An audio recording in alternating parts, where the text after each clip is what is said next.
I got three questions for you to answer about bathrooms. So, what do you think adds the most value to a bathroom remodel? So, if you've got your toilet, your shower, your vanity, let's say the house is built in the, I don't know, 80s or 70s, what going in, renovating, gutting it is going to add the most value? So clarifying question, value from the standpoint of ROI on the work done. So like what's the best bang for your buck as far as updating and reselling, or what has the most value on aesthetic impact and updating your home? If your bathroom's outdated like mine and you have brown leopard spot granite countertops, right? It's sexy. What would be the most value added? I want you to answer both of those because those are two different verticals that I think are very important in both regards. So think of them individually. So from an aesthetic standpoint, and then also from I guess functional standpoint. So that is excellent. I would say that from a functional standpoint, it's kind of the same answer for both of these questions. And I hope that it is helpful. So from a functional standpoint, when you're looking at an ROI, you're about to sell your house, or, you're just like, man, we moved into this thing, we've got to update it, or I just, I absolutely can't stand the shower that we're living in, right?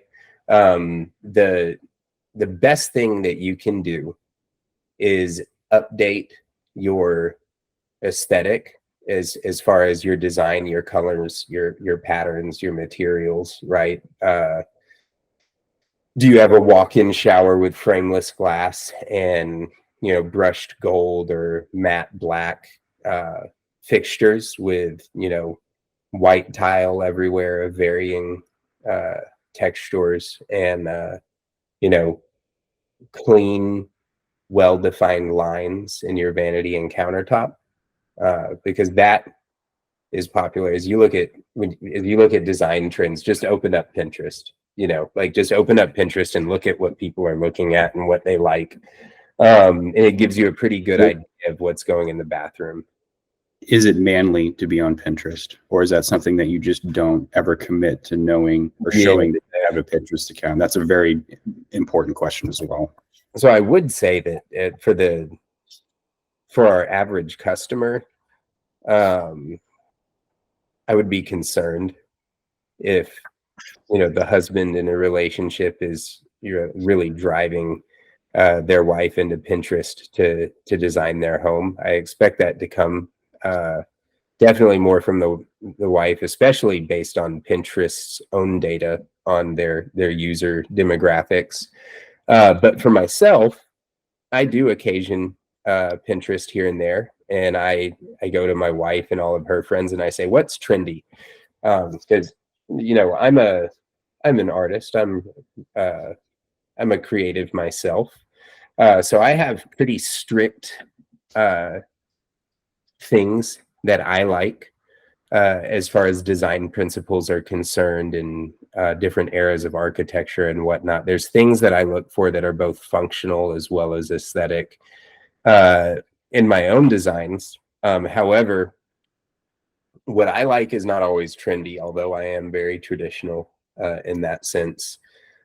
So, turning to Pinterest or to my wife's friends and learning what is the Scandinavian interior design aesthetic, what is the farmhouse aesthetic, and the list goes on. And to be honest, knowing the names of each thing it gets a little bit beyond me, but the principles are all relatively the same right now. Minimalism is in, and by minimalism I don't mean throw away your TV and slim down your bookcase. I mean minimalism and design principles as far as simplicity in texture, simplicity in line contours, all of those things, right? That's very, very popular.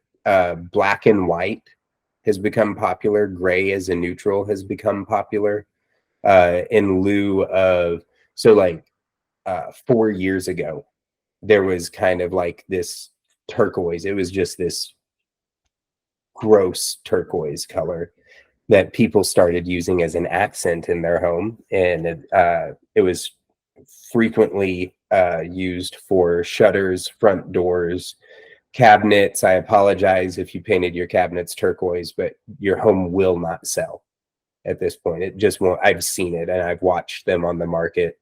It will, you have to repaint that if your intention is to sell. So that's an example of kind of what I'm talking about, as far as how do you seek out what is popular. Pinterest is a great resource, I also get I have a subscription to Los Angeles, what's it called, man? Hold on, let me find it. No, that's not what I wanted. Bookmarks. It's the Los Angeles Forum, The Real Deal, right? And they release all kinds of articles on real estate, on architecture and design. It's a really fun place to be. Not always promoting my personal style, but it may be a good fit for you. So what I would say is that minimizing relocation of plumbing fixtures is going to add value to your home from a dollar standpoint. The cost of moving those things is going to be astronomical, opposed to leaving them where they are. And that's for a variety of reasons. So if you're looking at just updating your bathroom or resale value, that kind of thing, you just don't move things around. Just update your aesthetic. People don't think as hard as you might think they do. When someone is viewing a house, they're looking for a feeling that oftentimes they cannot express, right? And it is your job as a seller to be able to provide them with that feeling, which leads to their assurance of their love for your property and pushes them to the point where they want to submit an offer. And the aesthetic of the home, more often than not, is what hurts that. It's not the size of the bedrooms. It's not going to be the layout of the kitchen or the bathrooms and whatnot. People that are a little finicky about bathroom layout and things of that sort are likely to just go ahead and do that work when they purchase the home, right? Mm-hmm.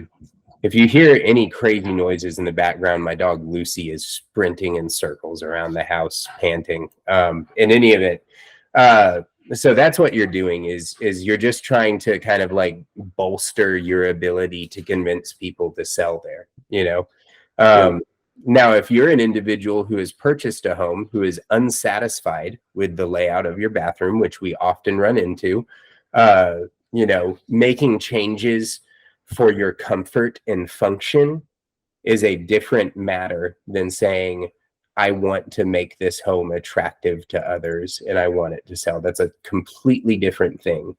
And the value of your own comfort and the value of your family's ability to function is difficult to enumerate. So paying an extra $3,000 to say, we want to rip out this tub, we want to put in a custom pan, we want shower heads on both sides with a center drain, and you're just like, you just don't care about your plumbing budget. You're like, yeah, blow that thing up to $5K, whatever. Like we'll pay thousands of dollars extra just because we want the James Bond shower experience. We want luxury, that kind of thing. So if that's what you want, then you're not really worried about anything else.